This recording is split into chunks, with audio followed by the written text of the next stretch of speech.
Amém. Cumprimento os irmãos com a paz do Senhor. Amém. Amém. Os irmãos podem se assentar. Enquanto a gente aguarda o culto chegar, eu gostaria de deixar para todos os irmãos a liderança dessa igreja na pessoa do pastor Wilson, ao nome do meu pai. Acho que eu não vou esquecer. Eu tive a oportunidade de estar juntamente com o pastor Wilson, deve ter alguns anos já, ministrando a palavra em uma outra congregação, e desta vez nós também estamos felizes, glorificamos, exaltamos e bendizemos ao Senhor pela oportunidade de estar aqui mais uma vez com os irmãos, amém? Eu convido você a abrir a sua Bíblia no livro de Apocalipse, capítulo de número 16. Enquanto você vai procurando, nós vamos fazer mais uma oração ao Senhor. Senhor, nosso Deus e Pai, neste momento, mais uma vez, nós rendemos graças ao Senhor. Te agradecemos pela oportunidade de estar aqui. O Senhor nos trouxe na mais santa paz. O Senhor tem nos abençoado neste culto de louvor e adoração ao Senhor tão intenso, onde nós temos a oportunidade de ver jovens, homens, mulheres, crianças, ó Santo Deus de Israel, pessoas de todas as idades, louvando, adorando e bendizendo o Teu nome, da maneira como nós fomos criados para fazer, e isso é gratificante. Conduza-nos na ministração da Tua palavra, de modo que o Teu nome seja glorificado e exaltado, ó Santo Deus de Israel. Fala conosco de forma poderosa, é o que nós te pedimos e te agradecemos em nome de Jesus. Amém. Livro de Apocalipse, capítulo número 16. Também quero mais uma vez agradecer a confiança do pastor Wilson e agradecer ao jovem Douglas. Cadê ele? Está no teclado ali atrás, né? Tem apelido aqui, Douglas? Não, só lá? DG, chama de DG. DG? Posso falar onde lá? Melhor não, né? Pode? Mas ele era conhecido como Siri. E nós tivemos a oportunidade de vê-lo aceitando a Jesus Cristo como Senhor e Salvador de sua vida. Juntamente com ele, alguns companheiros dos quais ele certamente se lembra, aos quais ele certamente era muito apegado, mas que infelizmente ficaram pelo caminho.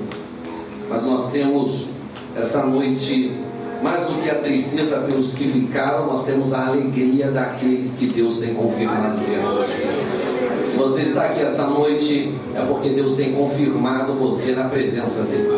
Isso é um motivo de gratidão, é um motivo de nós glorificarmos e exaltarmos ao nome do Senhor. Livro de Apocalipse, capítulo número 16.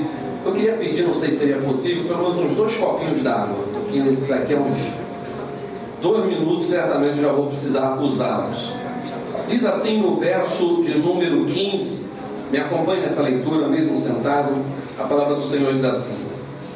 A epígrafe desse texto vai dizer e falar sobre as 7 taças da ira de Deus. E no verso 15 diz assim: eis que venho como ladrão. Feliz aquele que permanece vigilante e conserva consigo as suas vestes, para que não ande nu e não seja vista a sua vergonha. Verso 15 eu vou repetir: eis que venho como ladrão. Feliz aquele que permanece vigilante e conserva consigo as suas vestes, para que não ande nu e não seja vista a sua vergonha. Amém? Meus irmãos, o texto que nós acabamos de ler, como mencionamos, a epígrafe fala sobre as 7 taças da ira de Deus. Isso seria um estudo por si só, mas essa noite, de forma muito especial, eu gostaria de falar apenas sobre esse adendo, porque esse versículo que nós lemos parece até que ele não faz parte do texto. Esse versículo, para que você entenda, quando você começa a ler o capítulo 16, você vai observar o clímax da ira de Deus sendo derramada sobre a humanidade. Na verdade, esse aqui não seria nenhum clímax, ainda é uma escala ascendente da ira de Deus. Ela começa a se derramar, e um dos episódios em que a ira de Deus se derrama é justamente esse, é onde simbolicamente 7 taças são distribuídas por Deus para que se derrame sobre a terra, manifestando a sua ira. E é uma ira justa, é uma ira extremamente justa. E pastor, por que é justa? Porque durante anos e anos e anos, Jesus Cristo exerceu a sua misericórdia sobre a humanidade. E mais do que simplesmente misericórdia num nível em que você conhece, Jesus Cristo fez tudo aquilo que era necessário ser feito. Jesus Cristo pegou o seu Filho, que assentava com ele no trono na glória celeste, e o deu à humanidade, essa mesma humanidade que dia após dia vem rejeitando o chamado de Deus e vem rejeitando a oferta de misericórdia de um Deus bondoso e que tem sido constantemente desafiado na nossa sociedade, que tem sido constantemente desafiado, e vivemos em uma sociedade que literalmente não quer mais saber de Deus.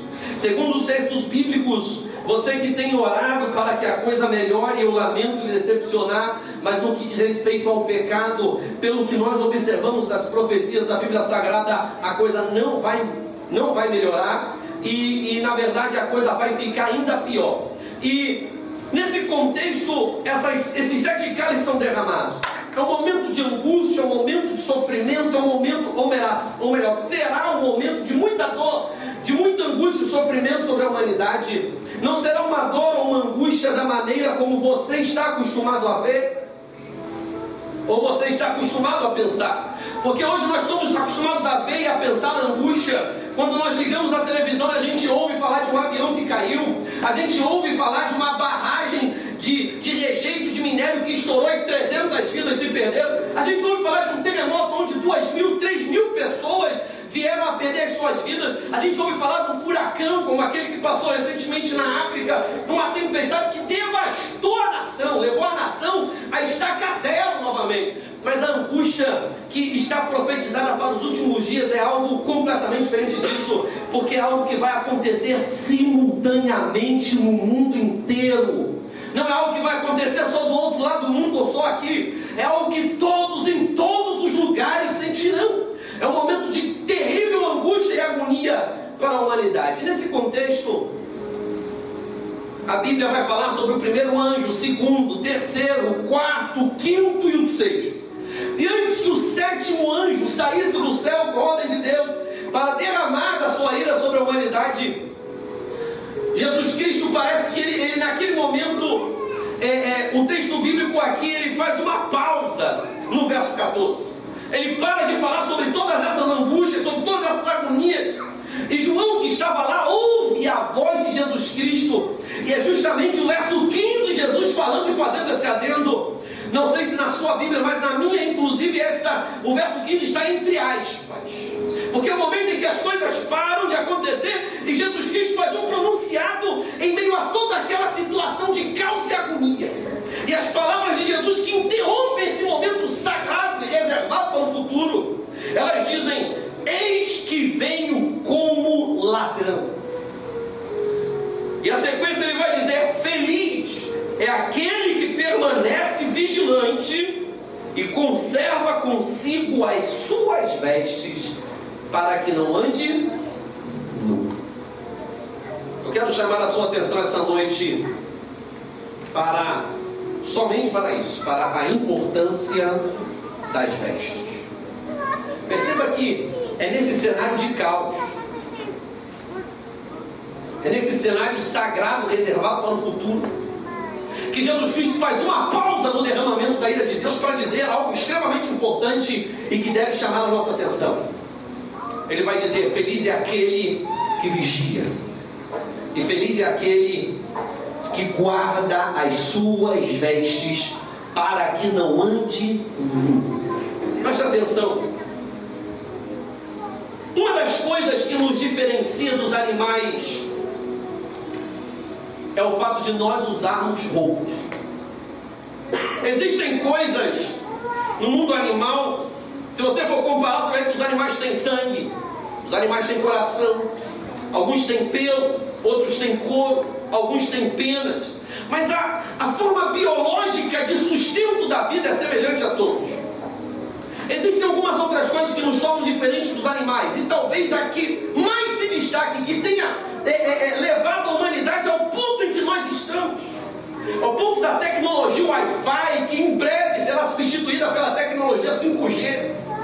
E quando o 5G chegar, o Wi-Fi será esquecido. Agora preste atenção. Como é que nós conseguimos chegar a esse ponto? Nós conseguimos chegar a esse ponto porque, diferente de todos os animais, nós temos uma coisa que é chamada de capacidade de comunicação. Entenda isso. Os animais se comunicam de forma extremamente rasa e subjetiva. Os animais não conseguem. Quando a baleia avó morre, a baleia mãe não consegue passar para a baleia neta a história da baleia avó. E a história da baleia avó se perde.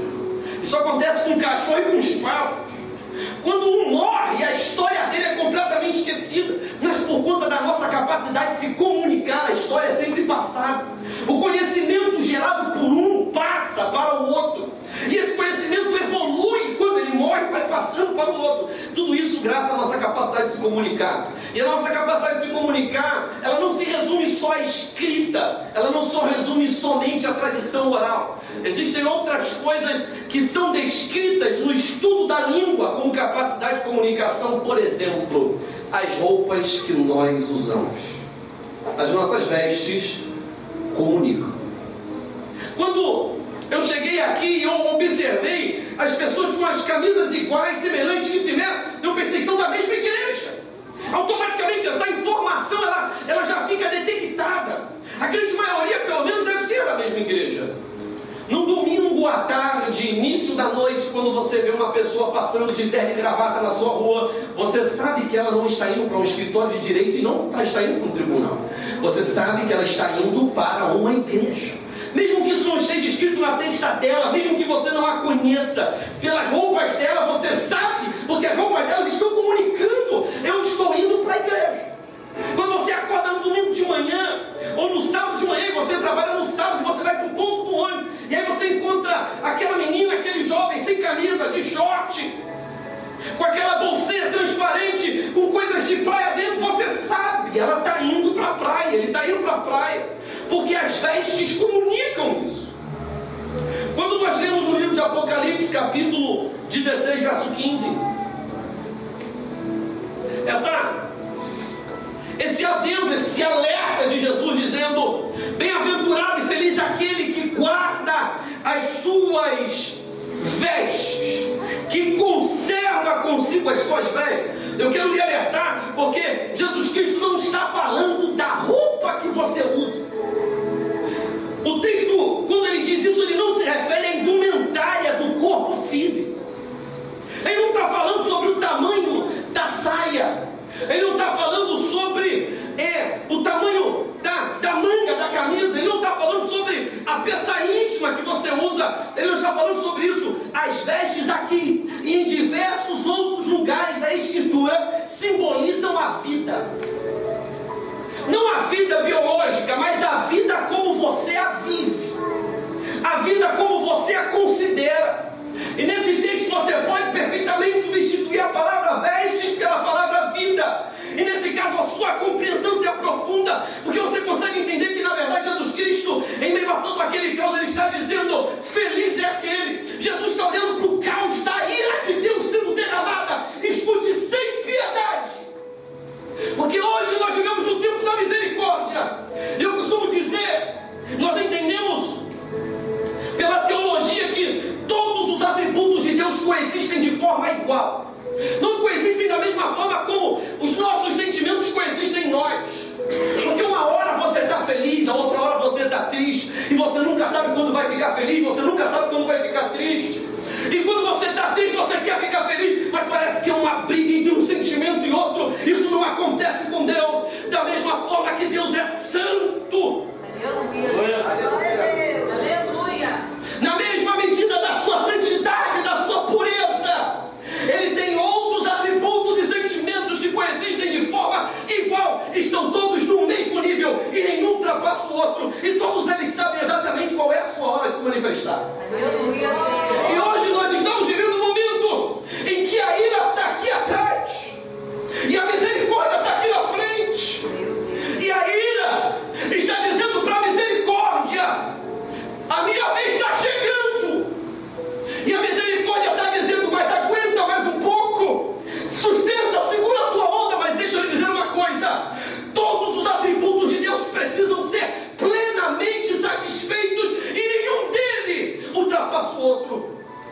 Quantos aqui creem que a misericórdia de Deus é grande? Digam glória a Deus. A Bíblia diz que as misericórdias do Senhor são as causas de não sermos consumidos.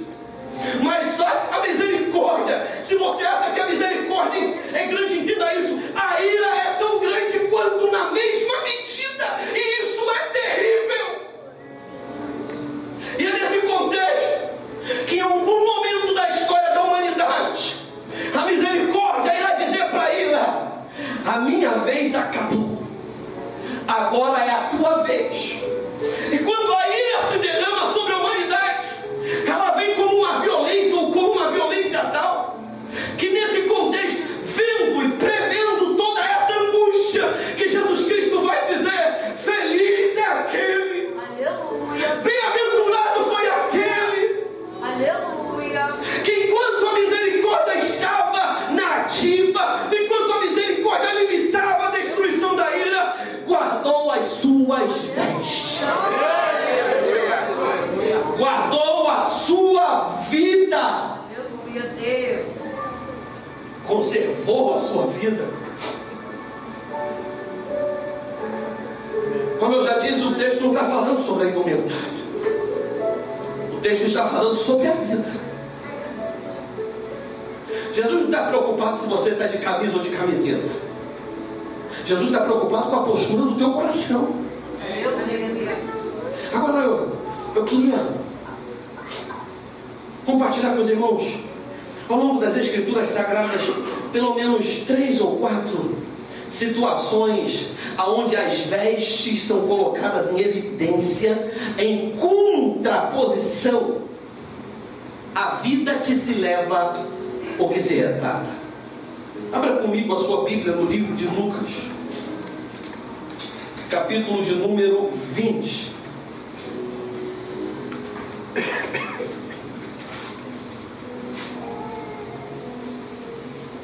As vestes possuem na Bíblia Sagrada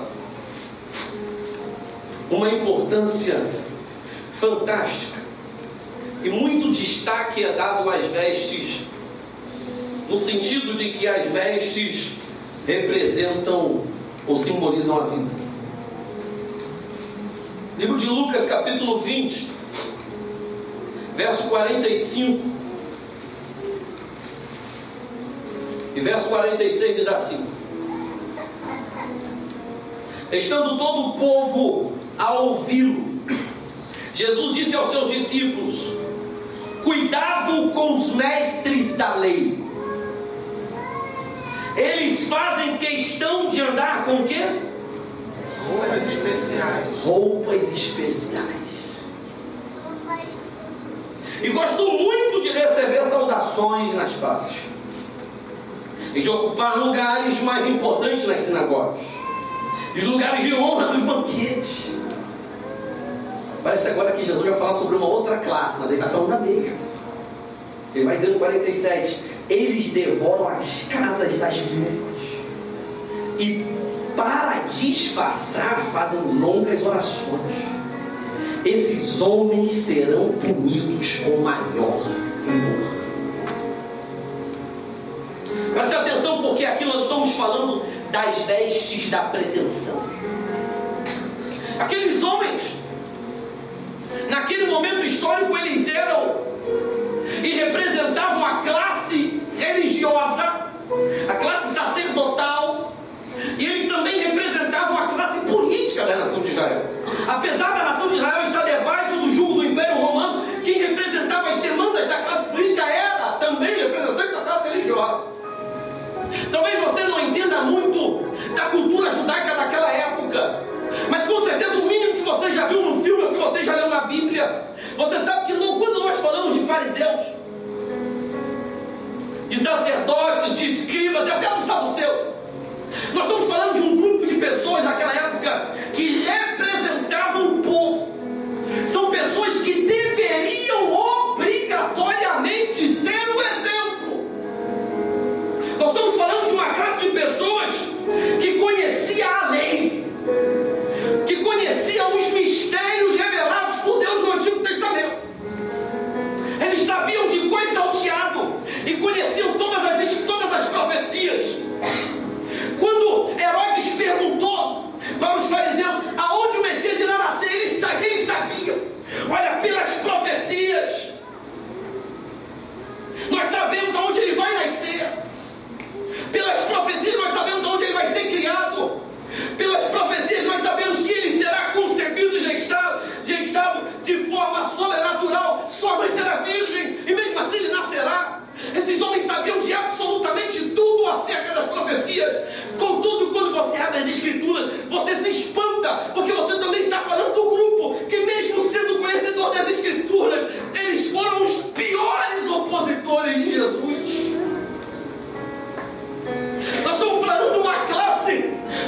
eles gostavam de usar uma roupa pomposa, uma roupa que os diferenciava dos demais. E se você pudesse viajar no tempo e fosse solto lá em Jerusalém e pudesse andar um pouco, quando você visse um, você saberia pelas roupas dele. Esse é diferente, isso é uma roupa diferenciada. Os adornos, a pintura, a postura, a imposição de voz, de maneira que pelas roupas você conseguiria identificá-los. Mas Jesus Cristo está apontando aqui no texto para um abismo que existe, naquilo que está dentro deles, para aquilo que está fora deles. Jesus Cristo está sinalizando que há uma contradição, que é um paradoxo, uma contradição aparente.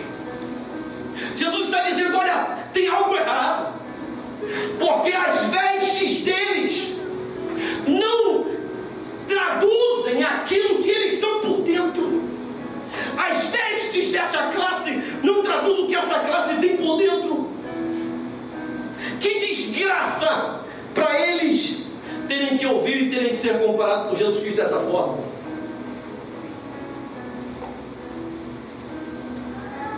Homens que aparentavam piedade,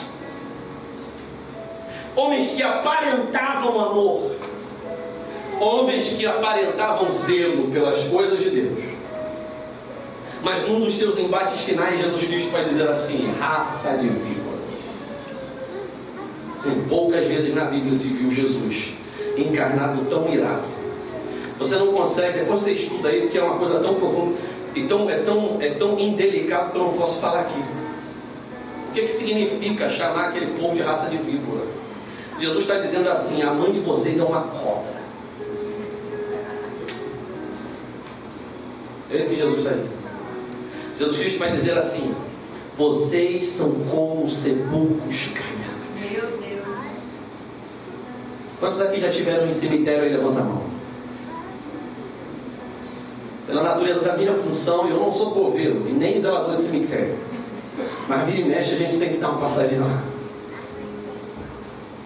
E eu gosto de, enquanto estou esperando, eu gosto de passar ali entre os túmulos. E é um passeio que eu recomendo a todos que estão presentes aqui. Em nenhum lugar você vai aprender mais do que no cemitério. O cemitério não é um lugar em que você sai querendo viver o oba-oba. Quando você sai querendo ser uma pessoa melhor. E no cemitério existem túmulos chamados jazigos perpétuos. Alguns deles pertencem a uma mesma família há gerações. E existem alguns que são mais bonitos que essa igreja. Mas dentro deles só a morte. E é exatamente isso que Jesus está dizendo. Vocês são como sepulcros caiados.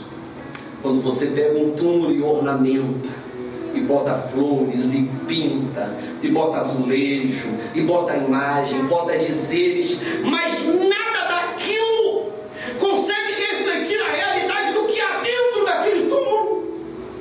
Porque por fora há muita beleza, mas por dentro não há beleza alguma. Por dentro só há morte, desespero. E a pergunta que eu quero fazer a você essa noite, para você refletir, é justamente essa. As suas vestes, as vestes que você usa, isto é, a vida que você vive, aquilo que as pessoas pensam de você, aquilo que as pessoas olham para você e pensam, a sua fama corresponde àquilo que você é por dentro? Corresponde àquilo que está dentro de você?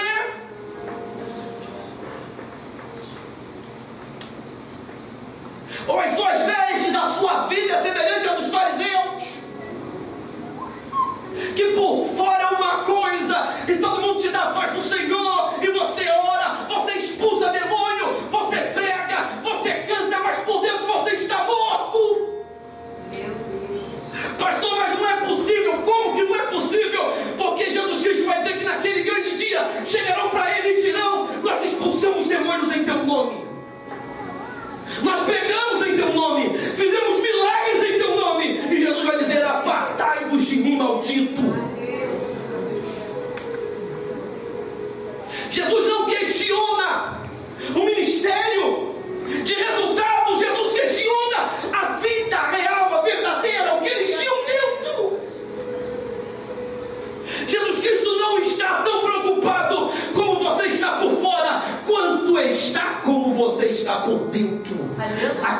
enfatizado em toda a Bíblia Sagrada, no ministério de Jesus, nas epístolas, o que é enfatizado é que aquilo que você é por fora tem que ser igual àquilo que você é por dentro.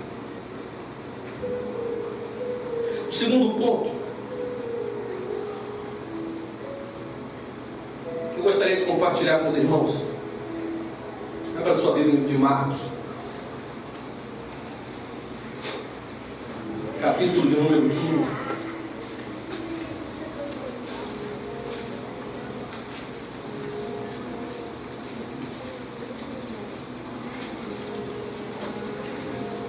Livro de Marcos, capítulo de número 15.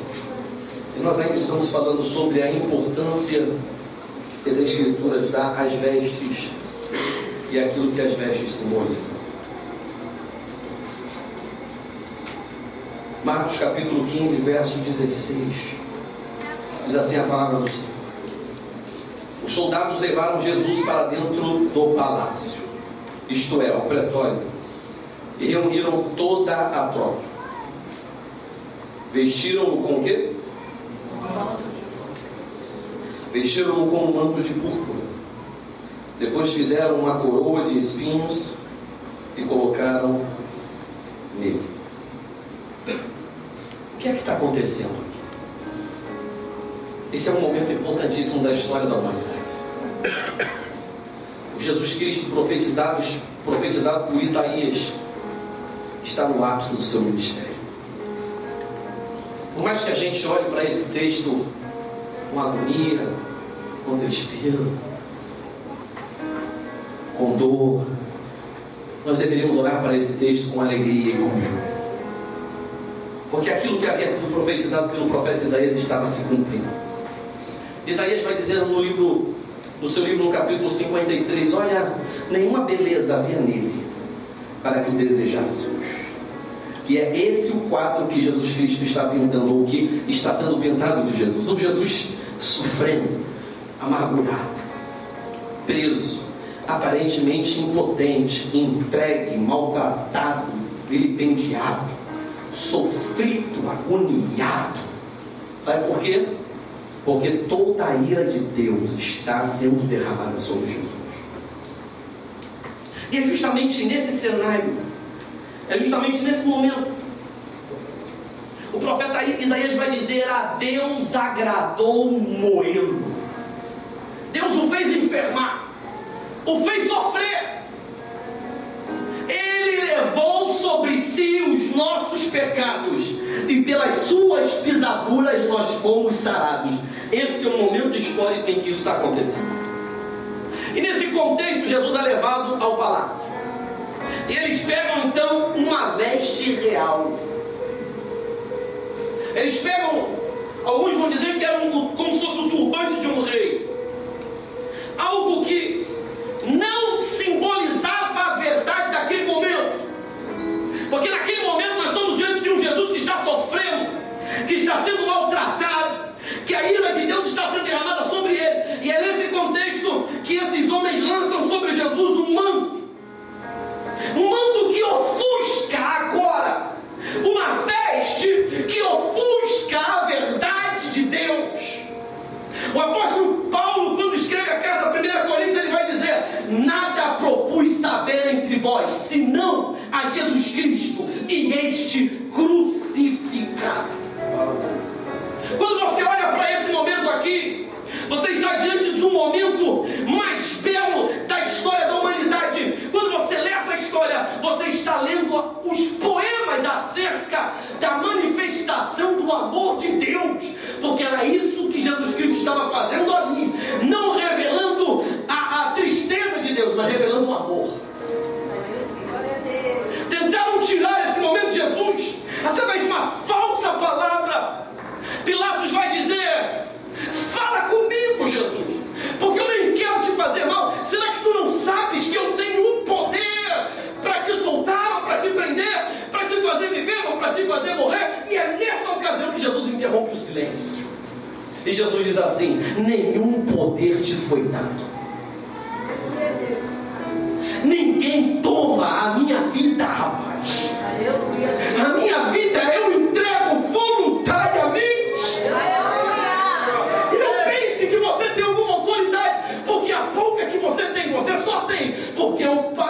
deu ela. Mas fique tranquilo, porque eu a dou, mas eu mesmo tornarei a tomá-la. Jesus está dizendo para ele: eu não ficarei na sepultura por muito tempo, moço. Esse é um cenário. E agora esses homens pegam umas vestes que tem a intenção de disfarçar, de tirar o foco, e aí eles colocam essas vestes sobre Jesus. Aqueles homens estão naquele momento subvertendo a história do Evangelho. Eles estão subvertendo a mensagem do Evangelho. Eles estão subvertendo o amor de Deus, porque era naquele sofrimento que o amor de Deus estava se revelando. E infelizmente a mesma coisa acontece nos dias de hoje nos nossos filhos. Quando você ouve uma mensagem triunfalista que centraliza o homem e escraviza a Deus, põe uma coleira no pescoço de Deus, entrega a corrente na mão do homem, e agora o homem é que diz como tem que fazer. Agora o homem é que diz, agora o homem é que dita. E eles espiritualizam essa mensagem, subvertendo a verdadeira mensagem do Evangelho. Porque o que Jesus Cristo pregou e ensinou foi o seguinte: no mundo tereis aflições, tende bom ânimo, eu venci o mundo. Jesus, que era o próprio Deus, o Filho de Deus, aquele capaz de revelar a Deus, a última revelação de Deus para a humanidade. No momento de sua maior agonia, ele, sendo Deus, foi ao monte com os seus amigos, momentos antes da sua morte, e orou expressando a Deus a sua vontade, dizendo: Pai, afasta de mim esse cálice, contudo seja feita a tua vontade. Glória a Deus. Ele era Deus e ele fez isso, mas hoje nós não somos mais, em muitos lugares, ensinados a fazer isso. O que você é ensinado a fazer, subvertendo a mensagem do Evangelho. Você é ensinado que pela sua fé você pode conquistar tudo. Sua fé você conquista a cura. Deixa eu dizer uma coisa, rapaz: você só vai ser curado se Deus quiser, e se Deus não quiser você não vai ser, e Ele não vai deixar de ser Deus. Você fica com birrinha ou não fica com birrinha, Ele é que está sentado num trono de glória. A fé, eu tenho tido ensinado isso na minha igreja, a fé não é um elemento, uma substância, um sentimento, uma sensação através da qual você submete Deus às suas vontades. Pelo contrário, a fé é um elemento ativo do cristianismo, que quando atua dentro de você, é capaz de fazer com que você se submeta à vontade de Deus. Você tem que ter fé para conquistar, você tem que ter fé para subir, escute, você tem que ter fé para se submeter à vontade de Deus. Você tem que ter fé para confiar a tua vida a Ele, a tal ponto que não importa se você vai ser degolado, crucificado, arrebentado, não importa se você vai perder a família, não importa se você vai perder o emprego, não importa, você coloca a sua fé, a sua vida nas mãos dele. Isso é fé. E você diz: aconteça o que acontecer, eu não saio da tua presença. Naquele momento, aqueles homens estão fazendo isso, eles estão botando uma capa sobre a verdade de Deus e usando vestes para poder esconder aquilo que Deus quer que todo mundo saiba e que Deus quer revelar acerca do seu filho. Último ponto: as vestes dos falsos discípulos. Abra sua Bíblia de Marcos, mesmo, é só virar uma página, capítulo 14,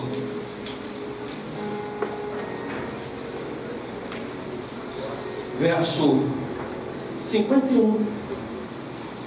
Jesus está no Getsemane, os soldados do templo, guarda do templo, está vindo prendê-lo. E aí você vai ver Marcos registrar um episódio no mínimo esquisito. No meio de todo aquele caos, gente correndo para todo lado, Jesus sendo preso, gente chorando, a ira de Deus começando a ser derramada, a humilhação chegando. Aí Marcos vai fazer um registro, no mínimo curioso. Ele vai dizer no verso 51: um jovem, vestido apenas de um lençol de linho. Estava seguindo Jesus. Quando tentaram prendê-lo, ele o quê? Fugiu. Como? Deixando o lençol para trás. Que situação constrangedora. Escute. Esse depoimento, esse registro curioso, ele revela algumas coisas interessantes. O texto vai dizer o seguinte: aquele jovem estava seguindo Jesus. Ele não estava seguindo a guarda ou os guardas. Ele não estava seguindo a turba, a multidão. Ele não estava seguindo a massa. Ele não estava seguindo os guardas. Ele não estava seguindo a multidão que ora ovacionava, ora queria ver Jesus Cristo morto. Ele não estava seguindo os fariseus. Ele não estava seguindo teologias. O texto diz que ele estava seguindo Jesus. Mas as suas vestes não eram adequadas, porque o texto diz que ele não tinha nenhuma roupa por baixo. O texto diz que ele tinha apenas um lençol, e era um lençol de boa qualidade, era um lençol de linho. Estava de noite. Talvez ele tenha pensado: ninguém vai perceber que eu estou de lençol. Eu vou ficar de longe, eu vou seguir Jesus, mas eu vou ficar no meu canto. Eu não quero chamar a atenção. Eu não quero muito comprometimento com a causa. Eu não quero colocar roupas adequadas a esse momento, a esse ambiente. Eu vou só botar um lençolzinho. Eu vou seguir Jesus. De alguma forma, aquele jovem achava que podia seguir Jesus usando só um lençol.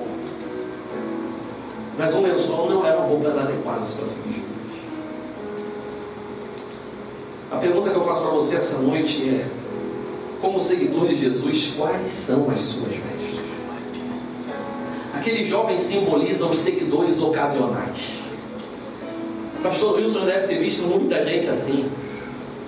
É gente que vem à igreja, que assiste o culto, alguns até dão dízimo, dão oferta, mas não querem compromisso com a verdade do Evangelho. Querem estar no meio do povo, querem ser identificados como cristãos evangélicos, porque é a moda gospel agora. Querem ser chamados de crentes, querem ser chamados de evangélicos, mas não querem compromisso, não querem usar as roupas adequadas, que são tão importantes a ponto de serem mencionadas por Jesus Cristo no Apocalipse, no momento em que a ira está sendo derramada. Acham que podem viver dentro das igrejas disfarçados de discípulos de Jesus. Meu Deus. Todo mundo olha e diz: é um seguidor, está no campo, mas ele é um seguidor, ele faz parte desse grupo. Quantas e quantas pessoas hoje estão seguindo Jesus vestidas apenas de um lençol, sem querer qualquer tipo de compromisso, sem querer responsabilidade, sem querer. O pastor faz um apelo, seja para o que for. Não vai ter um mutirão para limpar a igreja, ele não vem. Vai ter escola bíblica dominical, é mais fácil ensinar a galinha a tossir e a vaca a cacarejar do que trazê-lo para a escola bíblica dominical. Porque ele está vestido só com um lençol. Meu Deus, Só com um lençol. Só com um lençol ele acha que está tranquilo. Quantas e quantas pessoas você conhece assim? Será que tem gente aqui essa noite que está vestida só com lençol? E quando a fidelidade a Cristo é provada, você que se veste só com lençol, escute isso. Quando a fidelidade a Cristo é provada, ou for provada, o teu lençol vai cair. E quando o teu lençol cair, como diz o livro de Apocalipse, a sua nudez será vista, o seu constrangimento será público. Mas eu não estou falando de um constrangimento público diante dessa sociedade pecadora, não, porque lá fora está todo mundo indo para o inferno mesmo. Eu estou falando de um constrangimento eterno. Eu estou falando daquela ideia de que a velha máscara vai cair e todo mundo vai saber quem você é. São pessoas que estão infiltradas, movidas por curiosidade, disfarçadas. Ei, tem gente disfarçadas. Eu vou lhe contar uma história. Jesus Cristo, no livro de Mateus, capítulo 22, do verso 1 ao 12, ele conta uma parábola. É a parábola do banquete do casamento. E Jesus Cristo, reunido com o seu grupo, ele vai dizer o seguinte: olha, um certo rei tinha um certo filho, e o seu filho ia casar. Estamos falando de um compromisso eterno, de um compromisso eterno. E esse pai estava tão alegre, tão contente, que mandou preparar uma grande festa, um grande banquete. Preparou um grande banquete, uma grande festa, chamou os melhores, com as melhores cozinheiras, o melhor buffet, os melhores músicos, e mandou distribuir os convites. Mandou distribuir os convites. Quem tem uma Bíblia aí? Levanta a mão, pega a sua Bíblia aí agora. Pensei que eu nunca ia dizer isso na minha vida, mas se você só tiver a Bíblia no celular, pega o seu celular também. Levanta. Mas só se tiver a Bíblia no celular. Se não tiver, não levanta não. A tecnologia é isso aí mesmo. Deixa eu lhe dizer uma coisa: você recebeu um convite para essa festa. Está aí a sua mão. O Senhor pegou seus servos e disse: vão e convidem a toda a cidade. E os servos foram felizes. O filho do nosso rei vai casar. E levaram uma mensagem, levaram um convite. Você tem esse convite aí. E o convite dizia: venha participar das bodas, venha participar desse momento histórico, venha participar dessa festa. Mas o texto diz que alguns dos servos voltaram. A festa, a mesa estava posta, o banquete estava pronto para ser servido. E os seus servos disseram: nosso rei, nós convidamos a todos, mas eles não quiseram ouvir. Alguns que saíram conosco foram presos por aqueles que seriam seus convidados, foram maltratados, foram violentados, foram torturados e alguns foram mortos.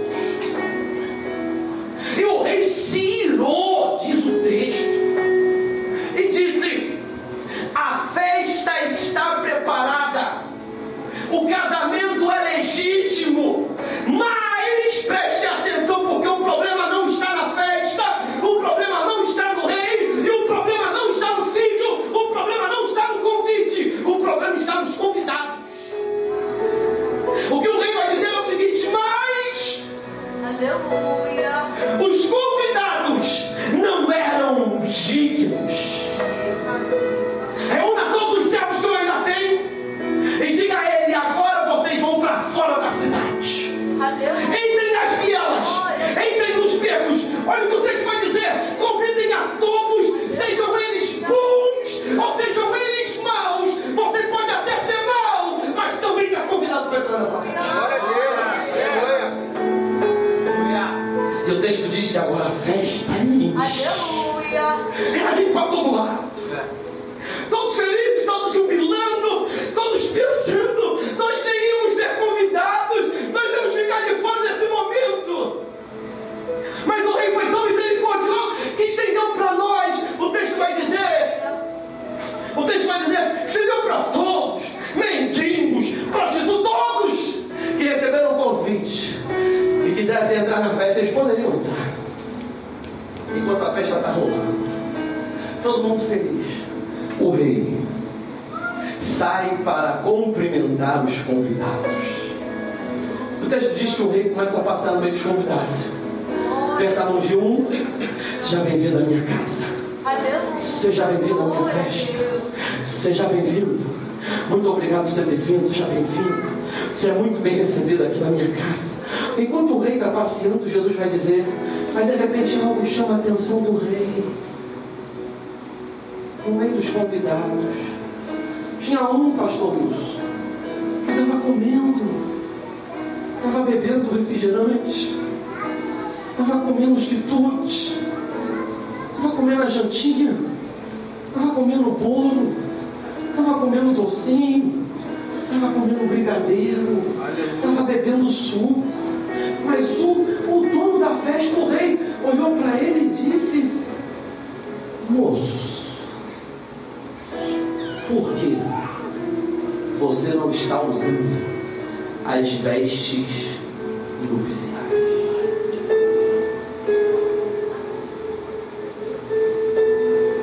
Estava na festa, no meio de todo mundo, sentindo o mesmo gozo, o mesmo prazer, a mesma alegria, o mesmo sentimento. Ele deixa eu dizer uma coisa: nenhum dos convidados presentes percebeu a afronta daquele homem desafiando a misericórdia daquele rei, usando aquelas roupas.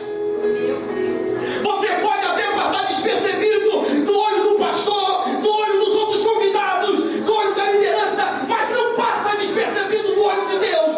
Deus sabe quais são as vestes que você está usando. Glória a Deus. E o rei disse: como é que te deixaram entrar aqui na minha festa com essas roupas? E você pode até entrar na festa como você estava vestido antes de entrar na festa. Não importa para o rei. O que importa para o rei é a roupa que você está usando dentro da festa. Aleluia. Porque quando você entra na festa, a roupa tem que mudar. E o rei disse para ele: cadê minha guarda? Cadê meus guardas? O rei vai dizer: prendam esse homem agora e o lance nas trevas exteriores.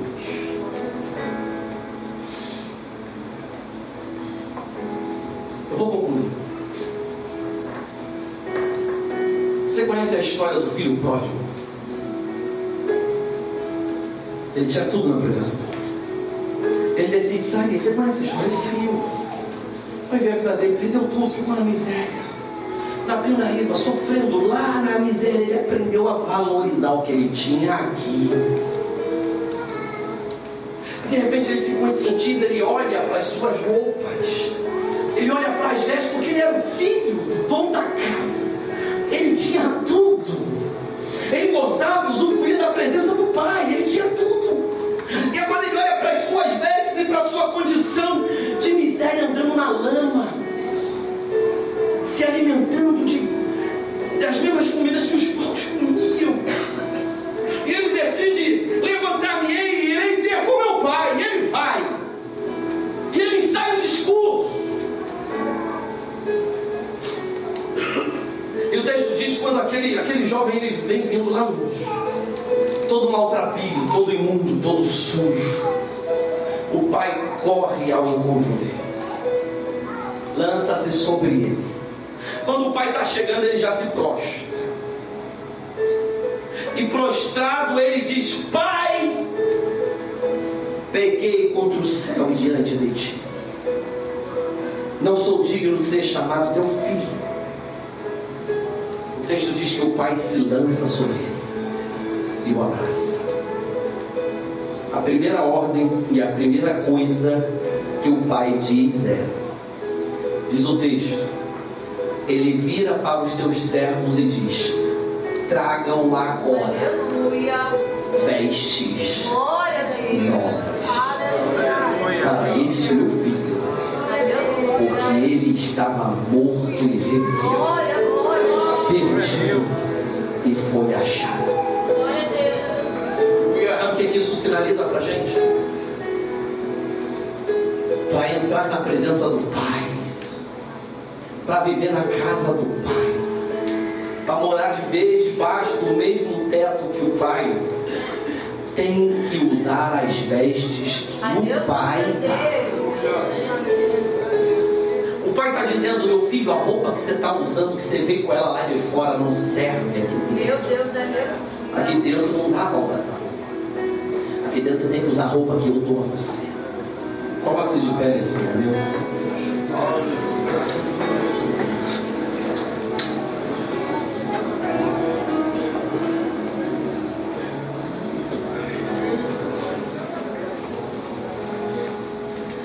Meus irmãos,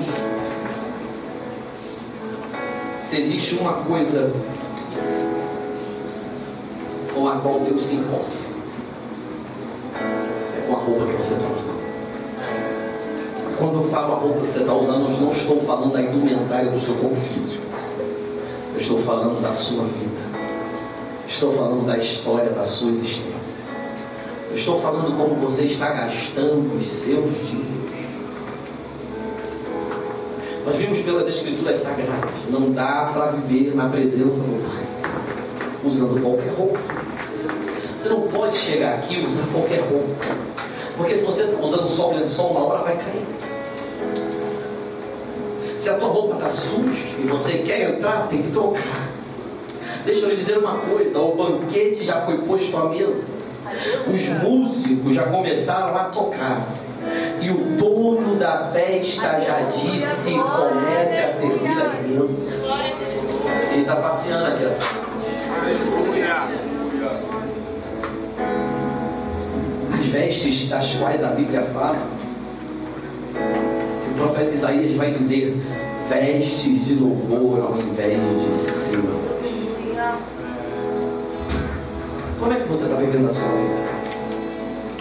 Como é que você vive a sua relação com Deus? Como é que você vive a sua história? Não vale a pena vir para cá só por vinho. Não vale a pena vir para cá só por vinho. Não vale a pena vir para cá só para agradar o pai e a mãe. Não vale a pena vir para cá só para agradar o namorado, a namorada. Não vale a pena vir para cá só porque você acha que se você estiver na presença de Deus, Ele vai te dar uma bênção melhorada, Ele vai te ajudar a passar num concurso, Ele vai te ajudar a arrumar um bom casamento, Ele vai te ajudar a pagar suas dívidas. E não vale a pena vir para cá por causa disso. Tem outros meios, até mais fáceis de você conseguir isso. Quando você vem para cá, as vestes têm que mudar. Eu queria que você fechasse os seus olhos agora. Eu não vou chamar ninguém aqui na frente. Eu quero que você feche os seus olhos. Eu quero que você olhe para dentro de você. Eu quero que você veja quais são as vestes que você está vestindo, que você está usando. Qual é a tua roupa? Está usando lençol? Essa noite você pode trocar esse lençol por vestes de salvação. Aleluia. São vestes que simbolizam a tua falta de compromisso, o teu pecado, a tua agonia, a tua angústia. Eu quero lhe dizer uma coisa: o Pai está aqui pronto para dizer: troque as vestes dele agora. Troque. Muda a história, muda a realidade dele, muda o comportamento, muda a vida, muda a maneira de pensar, de agir. Acaba com esse vício, acaba com essa fornicação, acaba com esse pecado.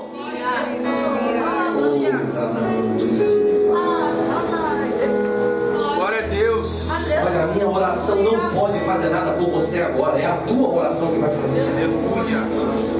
O filho pródigo não levou um amigo para falar: olha, meu amigo, peça ao pai por mim. Não, ele se colocou diante do pai. E se essa for a noite que você tiver que dizer: pai, pequei contra o céu e perante ti, e já não sou mais digno de ser chamado teu filho, me recebe como um dos teus trabalhadores. Então diga isso a ele agora, mas coloque um basta nessa situação que você está vivendo. Coloque um basta nessa história miserável.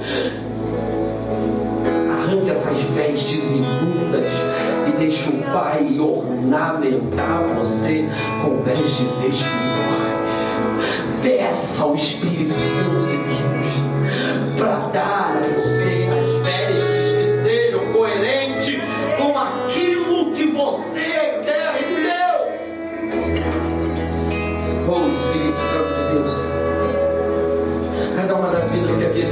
delas têm uma história, tem uma crise, tem um problema. Qual de nós aqui tem santidade suficiente para passar a mão em alguma pedra e tacar no outro? Todos nós estamos debaixo do teto do mesmo Deus, estamos cobertos com o manto de misericórdia do mesmo Deus. O Santo Deus, nós te pedimos, renova e restaura lá dentro aquela semente que estava morrendo, aquela semente que não estava germinando. Espírito Santo, vem regando agora dentro do coração dele, dentro do coração dela, e faz essa semente brotar em nome de Jesus. Em nome de Jesus. Passar para o ministério de louvor.